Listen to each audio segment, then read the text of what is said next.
Codrule, codruțule,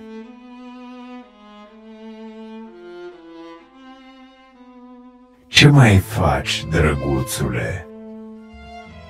Că de când nu ne-am văzut, multă vreme au trecut, și de când m-am depărtat, multă lume am umblat.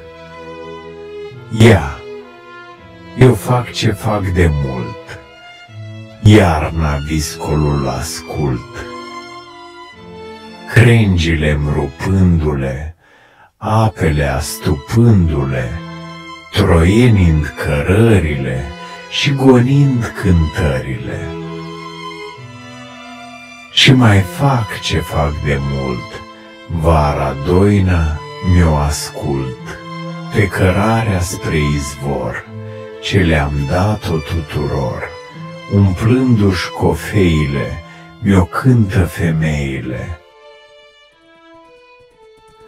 Codrule cu râuri line, vreme trece, vreme vine, tu din tânăr precum ești, tot mereu întinerești. Ce-mi-i vremea când de veacuri stele-mi scânteie pe lacuri? Că de-i vremea rea sau bună, vântul-mi bate, frunza-mi sună, și de-i vremea bună, rea, mie-mi curge Dunărea. Numai omul-i schimbător, pe pământ rătăcitor, iar noi locului ne ținem. Cum am fost, așa rămânem.